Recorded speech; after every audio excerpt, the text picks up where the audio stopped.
Estamos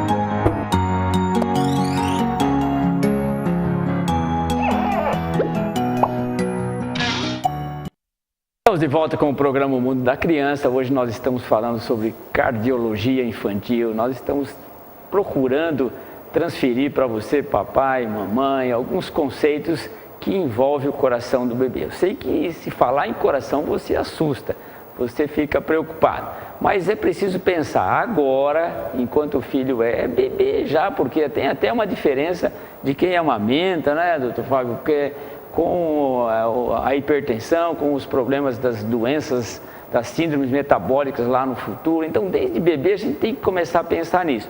Mas nós demos ênfase nesse primeiro bloco, você que chegou agora, está aí sentando agora, nós falamos sobre algumas coisas da importância da vida da criança, da atividade física, da dieta, sobre um aspecto assim importante, que é a hipertensão. Hoje a gente já tem que ficar tirando a pressão das crianças, porque, olha, começou a ficar gordinho, a gente já começa a ficar preocupado que o colesterol está alto, que o triglicérido está alto, e aí começa a ficar preocupado e tem que tirar a pressão da criança. E isso, claro, traz repercussão, como o Dr. Fábio bem explicou, lá na vida adulta. Não é que a pessoa começa a ficar lá, hipertensa lá com 30, 40 anos. Aliás, Fábio, hoje a gente tem problemas assim coronários que não precisa chegar nos 40, 50 anos, né? Nós estamos com um jovem de 20 e poucos anos tendo problemas cardíacos aí, você poderia falar sobre isso? E isso começa na infância, né? É verdade, você vê, quando você tem um colesterol já muito alto, com menos de 18, 19 anos de idade, isso aí já vai depositando nas artérias muito cedo. Então você imagina aí, se com 18, 19 anos de idade, você pega aí um adolescente ainda com o LDL colesterol, que é o colesterol ruim, já acima de 180, 190, que é um valor muito alto para essa faixa etária, você já desconfia que deve ser algum transtorno genético nessa criança familiar que está deixando esse colesterol muito alto, ou então algum erro do metabolismo bem importante que está favorecendo esse tipo de distúrbio dos lípidos, do colesterol, e muito precocemente, por volta dos 30 anos de idade, se ele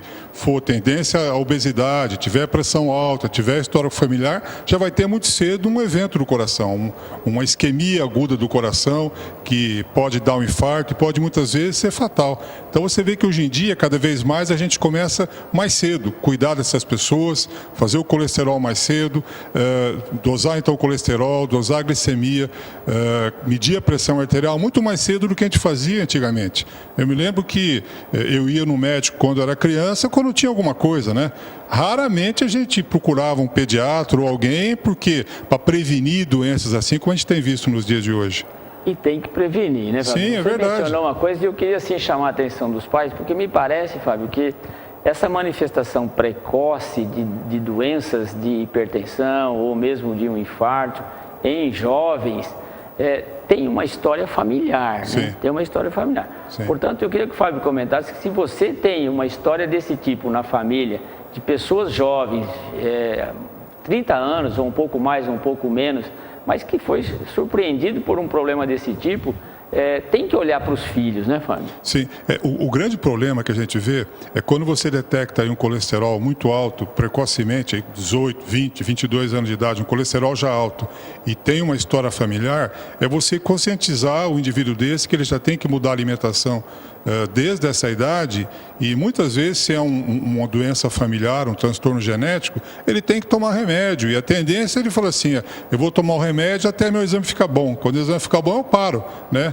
E é muito comum, depois de 3, 4 meses, volta no consultório, o exame está normalizado, fala, então agora eu posso parar o remédio? Não, né? Você tem que conscientizar, olha, você vai tomar esse remédio até o seu cabelo ficar igual ao meu, branquinho assim, né? E ninguém gosta quando fala assim que tem que tomar o remédio pro resto da vida. E uma das coisas que eu brinco muito com meus pacientes e deixo eles sentir assim mais à vontade, é que eu falo assim, olha, eu também tomo esse tipo de remédio. Aí ele fica contente, na verdade. Pô, se meu médico toma, deve ser bom, na verdade, é importante. Isso é um fator que convence as pessoas, quando você fala, eu também tenho pressão alta, eu tomo o remédio, eu faço atividade física diária. Isso, então, você tem que dar o exemplo às pessoas para que elas sintam mais incentivadas a fazer essas mudanças na vida delas. Isso é tão importante, né, Fábio? Porque parece que existe uma recomendação da Sociedade de Cardiologia que se você tiver uma história dessa de jovens com problemas de infarto, hipertensão, etc., com colesterol alto, acima de 2 anos, a gente já deve começar a fazer esse controle de colesterol. Sim, sim. Algumas doenças, como por exemplo o hipotiroidismo, algumas doenças renais que chama síndrome nefrótica, algumas outras doenças do metabolismo que elas cursam com colesterol, com triglicéride muito elevado, muito precocemente.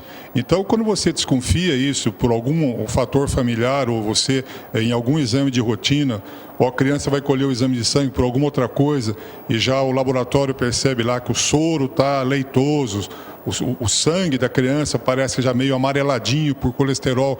Então, isso é um fator importante já, você rapidamente instituir um tratamento para tentar normalizar isso aí. E tem uma série de medicamentos que você não pode usar ainda na criança para colesterol, você tem que intervir de outras formas. Aí entra a participação familiar, que é tão importante isso, essa conscientização, né, Fábio, de que, olha, tem que sair, tem que brincar, tem que voltar a gastar um pouquinho de energia com coisas saudáveis, tem que voltar a ter pega-pega, esconde-esconde, jogar bola, né? A natação, etc. E essa atividade física é que realmente a gente tem que estar brigando com as famílias. E você tem que envolver toda a família, não é só a criança, é o pai, a mãe, os irmãos, todo mundo em casa, entrar naquele esquema de mudar a alimentação, porque não adianta só você tentar enquadrar a criança, né, que não entende nem por que ela tem que comer aquele monte de coisa verde, aquelas coisas, e ela vê os adultos comendo pizza, comendo as coisas, isso não é justo, né? E você tem que convencer toda a família a mudar o seu cardápio, né? Que é uma coisa benigna e boa, que saudável para toda a família. Isso, criança pequena, criança pré-escolar, escolar, esse aspecto da alimentação, eu estou lembrando que você estava falando isso, outro dia eu tive que pedir para o pai modificar um pouco a dieta da criança em função desses problemas, colesterol, criança pequenininha já com colesterol alto, aí eu falei algumas coisas de dieta, tal, são os verdes, tal, aí ele olhou assim para mim e falou, doutor, difícil, hein? Porque eu não como essas coisas. Eu não como essas coisas. Então, como essas coisas têm esse envolvimento familiar, né? Sim, a família toda tem que começar a entrar nesse esquema. E você tem que convencê-los de que não é só durante a semana, no fim de semana também, né? É você, durante a semana, durante a semana fazemos tudo certo, mas no fim de semana a gente sai junto e come o que vem pela frente. Então você tem que conscientizar, se você quer viver mais e viver melhor e ter menos problema e frequentar menos um cardiologista quando você for adulto, é você começar já aí na fase de criança, adolescente, a cuidar, a prática de esportes, a alimentação mais equilibrada. Você vê eu me lembro, 25 anos atrás, eu não encaminhava ninguém para nutricionista. Hoje em dia, uma das coisas que eu mais faço é encaminhar meus pacientes para o nutricionista, para ensiná-lo a comer de uma forma equilibrada e sadia. E é um tipo de profissional que nos ajuda muito no consultório. Atualmente tem que ter uma participação, porque tem que ensinar a cozinhar, a comer, a selecionar os alimentos, né? E assistindo a uma aula sobre isso há algum tempo atrás, este ano ainda, Fábio, né? E fora do país, e um professor estava dizendo assim, em função dessas que você falou do final de semana, então o professor foi muito enfático em dizer assim, olha, quantos dias da semana você come? Bom, eu como 7, então olha, tem que qualificar os 7, e ainda mais, você tem que fazer atividade física 7 dias por semana. Ela falou, ele estava falando exatamente da importância dessa relação, dos cuidados com a criança, mostrando assim que, olha, não adianta chegar lá, não, eu faço atividade no sábado e domingo que eu estou em casa, o papai faz. Não, é preciso realmente você trabalhar assim, um pouquinho mais com você próprio, mas com o filho, nos cuidados da alimentação e com a atividade física, os 7 dias da semana. Mas nós vamos para mais um muito breve intervalo, nós já voltamos para continuar falando sobre as doenças do coração, as coisas que envolvem os nossos filhos. Estão muito de perto, parece que não, mas estão muito próximo da gente essas coisas. Voltamos já, fica aí com a gente.